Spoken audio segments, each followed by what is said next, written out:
দীর্ঘ 17.5 বৎসর এই জাতি বড় কষ্টে ছিল। এখন যারা সরকারি দলে তারাও কষ্টে ছিলেন। অসংখ্য লোক খুন হয়েছেন, গুম হয়েছেন, আয়নাগরের সঙ্গী হয়েছেন, পঙ্গু হয়েছেন, আহত হয়েছেন, জেলের অধিবাসী হয়েছেন, দেশ ছেড়ে বিদেশে কেউ কেউ আশ্রয় নিতে বাধ্য হয়েছে। শেষ পর্যন্ত 36শে জুলাইয়ের পরিবর্তনের পর আল্লাহ তাআলা আমাদেরকে একটা সুযোগ দিয়েছেন। জাতির নতুন করে আল্লাহ তাআলা পরীক্ষা নিচ্ছেন। আমরা যখন মজলুম ছিলাম তখন জালিমদেরকে আমরা চিনেছি। এখন মজলুমরা আবার কেউ জালিম হয়ে যায় কিনা সেইটাই আল্লাহ দেখতে চাচ্ছেন। জাতীয় নির্বাচনের আগে অনেক নাটক হয়েছে, আপনারা দেখেছেন, আমি সেদিকে যাচ্ছি না। তারপরে একটা নির্বাচন হয়েছে, একই দিনে দুটো নির্বাচন হলো, একই ধরনের অর্ডারের মাধ্যমেই হলো। আমরা বিরোধী দল দুটাকেই গ্রহণ করলাম, শপথ নিলাম। সরকারি দল একটা শপথ নিল, আরেকটা নিল না। দেরিতে এসে তারা ব্যাখ্যা দিলেন যে এই নির্বাচনী বৈতরণী পার হওয়ার জন্য তারা তখন সব কিছু মেনে নিয়েছিলেন। এটা আসলে তারা মনের দিক থেকে মেনে নেননি। রাজনৈতিক দল কিংবা প্রতিষ্ঠানের পক্ষ থেকে জাতির সাথে যদি এই ধরনের তামসা এবং প্রতারণা করা হয়, তাহলে ভবিষ্যতে মানুষ রাজনীতিবিদদেরকে আর সম্মান করবে না, যে এদের কথার 2 পয়সার কোনো মূল্য নেই। এরা যখন তাদের সুবিধাজনক জায়গায় পৌঁছে যাবে তখন জনগণের সাথে দেওয়া সমস্ত ওয়াদা ভুলে যাবে। আমরা বিস্মিত হলাম, জাতীয় সংসদের মতো জায়গায় দাঁড়িয়ে প্রতারণার আত্মস্বীকৃত সাক্ষী পাওয়া গেল। লজ্জা, সামান্য হায়া শরম থাকলে এটা হওয়ার কথা ছিল না। ভালো হয়েছে, জাতি চিনে ফেলছে। এখন আর অন্য কোনো ব্যাখ্যা দেওয়ার সুযোগ নেই। ওখানে যা বলা হয় কার্যকরীতে তা লেখা হয়ে যায়, ইতিহাসের অংশ হয়ে যায়, যদি এটা এক্সপাঞ্জ না হয়ে থাকে। যেহেতু এই বক্তব্য এক্সপাঞ্জ হয় নাই, কাজেই এই আত্মস্বীকৃতিও রেকর্ড হয়ে থাকলো।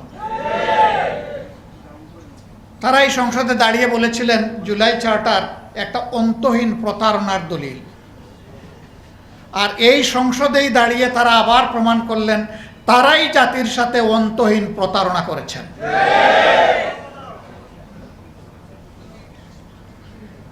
তারা বলেন এই 4টা প্রশ্ন আমিই বুঝি না, সাধারণ জনগণ বুঝে কিভাবে? আমার প্রশ্ন হলো 4টা প্রশ্ন যদি জনগণ না বুঝে তাইলে 31টা বুঝে কিভাবে?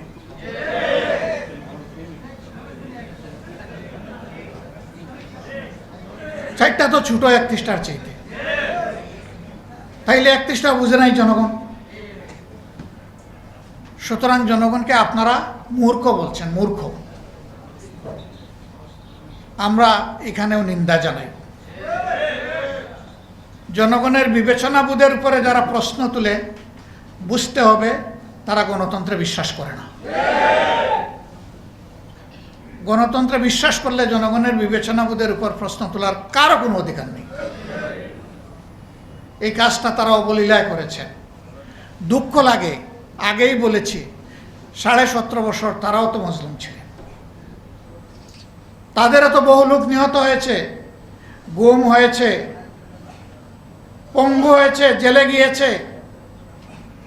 হ্যাঁ, এইটা ঠিক যে সবাই জেলে যায়নি। যারা জেলে যায়নি, গুলি খায়নি, পঙ্গু হয়নি, যাদের আপনজন কেউ শহীদ হয়নি, তারা শহীদ পরিবারের হাক আর বুঝতে পারবে না। আমরা দেখেছি 5 আগস্টের পর যখন প্রয়োজন ছিল শহীদ পরিবারের কাছে যাওয়ার, যারা এই প্রয়োজনটা উপলব্ধি করেছে তারা শহীদ পরিবারের কাছে গিয়েছে। আর কেউ কেউ তখন থেকেই নির্বাচনের দাবি তুলেছে। শহীদদের তাজা রক্ত তখনও ভাসছে, মায়ের চোখে তখনও পানি নয়, রক্ত ঝরছে। সেই সময় তাদেরকে সান্ত্বনা দেওয়া, তাদের পাশে দাঁড়ানো, এই কাজটা না করে কিভাবে কিছু রাজনৈতিক দল তারা তখন থেকে নির্বাচনের জিকির তুলতে পারল। কাজেই তাদের কাছে তাদের আপন সঙ্গীদেরও রক্তের কোনো মূল্য নেই। যদি সে মূল্য থাকতো তাহলে আগে দেশবাসীর পাশে দাঁড়াতো। নির্বাচন কার জন্যে? সরকার কার জন্যে? জনগণের জন্যে। সেই জনগণ ট্রমাটাইজড, আহত, দারুণ কষ্টে আছে। তাদের কষ্টে পাশে না দাঁড়িয়ে তখন সেই কাজ করা হয়েছে, আর আমাদেরকে ব্লেম দেওয়া হয়েছে আমরা নির্বাচন চাই না। নির্বাচন না চাইলে পরে নির্বাচনে অংশগ্রহণ করলাম কিভাবে? সম্মানিত বন্ধুগণ, আমরা নির্বাচন চেয়েছি, তবে আমরা নির্বাচনের নামে ষড়যন্ত্র চাই নাই। ষড়যন্ত্র করা হয়েছে, আমরা নিন্দা জানাই। ইন্টারিম গভর্নমেন্ট যাদের পরিচয় ছিল নিরপেক্ষ, দল নিরপেক্ষ, তারাও এই ষড়যন্ত্রে শরীক ছিল। নিজেরাই তারা স্বীকার করেছে ষড়যন্ত্র করে 11 দলকে হারানো হয়েছে। তারপরে এই রায় কেন মেনে নিলাম? এখানে একজন আপা রিকনসিলিয়েশনের কথা বলে গিয়েছেন, ধৈর্যের কথা বলে গিয়েছেন, জাতিকে গৃহযুদ্ধ থেকে বাঁচানোর কথা বলে গেছেন। 17.5 বছর পরে এই নির্বাচন নিয়ে ষড়যন্ত্রের ফসল হিসাবে যদি আমরা সেদিন রিভোল্ট করতাম, এই নির্বাচনের ফলাফল প্রত্যাখ্যান করতাম, তাহলে দেশে বিশৃঙ্খলার সৃষ্টি হলে এর শেষ কোথায় গিয়ে দাঁড়াতো কেউ জানে না। 11 দল দায়িত্বশীলতার পরিচয় দিয়েছে, কিন্তু সাথে সাথে 11 দল এটাও বলেছে নির্বাচনে এই ষড়যন্ত্রের ফল মেনে নিলেও আমরা গণভোটের রায়কে অগ্রাহ্য করতে দেব না। এ পর্যন্ত 10 থেকে 11 বার আমার কাছে ফর্মাল প্রপোজাল এসেছে যে আসেন আমরা সংস্কার করার জন্য, সংশোধনের জন্য একটা সংশোধন কমিশন করি। আমাদের পরিষ্কার জবাব, সংশোধনের জন্য কোনো কমিশন লাগে না। সংশোধনের জন্য সরকারি দল ট্রেজারি বেঞ্চ থেকে বিল আনতে পারে, বিরোধী দলও আনতে পারে। সেই বিল আসবে, ব্যাটিংয়ে যাবে, আবার ফিরে আসবে, তারপরে আলোচনা হবে, আলোচনার পর ভোটে যাবে, ভোটে যদি এটা গ্রহণযোগ্য হয় তাহলে পাশ হয়ে যাবে। এটার জন্য কোনো কমিশন লাগে না।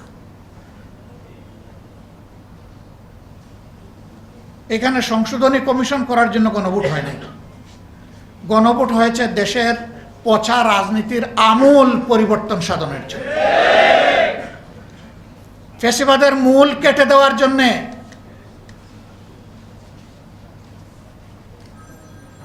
আমরা সেই সংস্কার চাই। বিএনপি ওয়াদার থেকে সরে গিয়েছে। আপনারা কি চান আমরাও জাতির সাথে বেঈমানি করি? আমরা বেঈমানি করতে পারবো না। আমরা জাতিকে কথা দিয়েছিলাম, আমরা সেই জায়গায় আছি এবং আমরা কনফিডেন্ট, আমরা গভীর আস্থাশীল। জনগণের 70% মানুষের দেওয়া এই ভোট বৃথা যাবে না, ইনশাআল্লাহ এটা বাস্তবায়ন হবে। আমরা সংসদের ভিতরে চিৎকার দেব, রাজপথে সমান তালে আমাদের আন্দোলন চলছে, আরও বেগবান হবে দিনের পর দিন। বৃষ্টি ঝড় সব কিছু উপেক্ষা করে এ পর্যন্ত বাস্তবায়ন হয়েছে। আল্লাহ তাআলার কাছে সাহায্য চাই, আগামীতেও যেন আল্লাহ আমাদেরকে সাহায্য করেন, আমাদের সমস্ত কর্মসূচি বাস্তবায়ন হবে। এটা ঠিক, লোহা গরম হয়ে লাল হইতে একটু সময় লাগে, কিন্তু লাল যখন হবে তখন জনগণ হাতে মুগুর নিয়ে ঠিক মতোই পিঠাবে ইনশাআল্লাহ।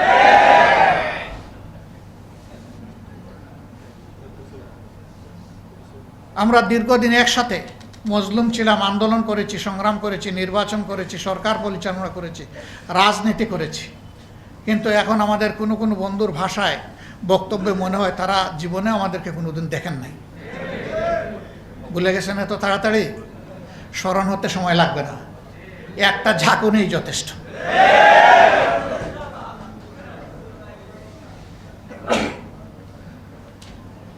আমরা বলবো আমরা মান অভিমান ছেড়ে দিয়ে জনগণের রায়টাকে সম্মান করি। সংসদের ভিতরে বলেছি যদি এটা সম্মান করেন তাহলে এই সংসদ সম্মানিত হবে, যদি সম্মান না করেন তাহলে যেখানে স্পিকারের অনুমতি লাগে না ওখানে বক্তব্য হবে। তো তবে হ্যাঁ, এই দেশকে আমরা ভালোবাসি, কোনো অশুভ শক্তিকে মাঝখান থেকে খেলতে দেব না ইনশাআল্লাহ। নাক কান সজাগ রেখেই আমাদের সব কাজ চলবে এবং সময় মতো জনগণের আকাঙ্ক্ষাও পূরণ হবে ইনশাআল্লাহ। আমরা কোনো ফ্যাসিবাদ নতুন হোক পুরাতন হোক মেনে নেব না, এ বিষয়ে স্পষ্ট। জেল জুলুমের ভয় দেখাবেন না। একজন তো মাথা গরম করে সংসদের ভিতরেই বলে ফেললেন, এইটা না করলে ওইটা না করলে পরিণতি এমন হবে।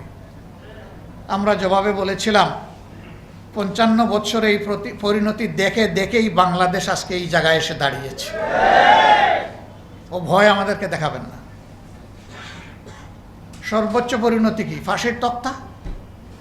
এর উপরে তো দুনিয়ার কোনো পরিণতি নাই। অথবা একটা গুলি। আলহামদুলিল্লাহ, দেশের জন্য, জাতির জন্য, আল্লাহর জন্য প্রস্তুত আছি, কোনো অসুবিধা নেই। লড়াই আমাদের চলবে, ইনশাল্লাহ বিজয় জনগণের হবে। তার আগ পর্যন্ত লড়াই থামবে না। আমাদের আলোচনা চলবে, কথাবার্তা হবে, ন্যায্য কাজে সরকারকে সহযোগিতা করব, কিন্তু জনগণের অধিকারের ব্যাপারে এক চুল পরিমাণ ছাড় দেওয়া হবে না। এই জায়গায় কোনো কম্প্রোমাইজ নাই, এটা চলতেই থাকবে। সম্মানিত বন্ধুগণ, আজকের এই সেমিনারের মধ্য দিয়ে আমরা এই বার্তাটাই জাতিকে দিতে চাই যে, হে জাতি, আপনাদের রায়ের আমরা অপমান সহ্য করব না। আপনাদের রায়কে সম্মানিত করার জন্যে আমাদের লড়াই চলছে এবং আমরা আপনাদেরকে নিয়েই বিজয়ী হব, আপনাদের জন্য বিজয়ী হব, বাংলাদেশের জন্য বিজয়ী হব। আমাদের দেশ বাংলাদেশ, আমাদের কোনো মামু বাড়িও নাই, আমাদের কোনো পিসির বাড়িও নাই। এই বাংলাদেশ নিয়েই বাঁচতে চাই, এই বাংলাদেশ নিয়ে এগিয়ে যেতে চাই। যুবকদের স্বপ্নের বাংলাদেশ তাদের হাতে তুলে দিতে চাই। জুলাই যোদ্ধাদের নিয়ে যে বাড়াবাড়ি করা হচ্ছে, আপনারা সংযত হন। সংযত না হলে জনগণের উত্তাল ঢেউ আর জোয়ারে সমস্ত খড়কুটা ভেসে যাবে।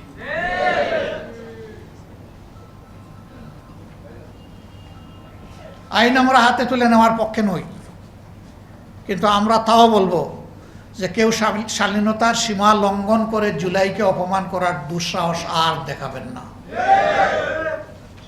যদি দেখান, মনে রাখবেন এই যুব সমাজ, এই জনতা এখনো ঘুমিয়ে যায়নি। যারা সশস্ত্র বাহিনীর সামনে খোলা হাতে দেশপ্রেম নিয়ে দাঁড়াতে পেরেছিল, আজও তারা দাঁড়িয়ে আছে। আমরা ঘুমাইনি, আমরা ঘুমাবো না। আল্লাহ হাফিজ। বাংলাদেশ জিন্দাবাদ। আসসালামু আলাইকুম ওয়া রাহমাতুল্লাহ।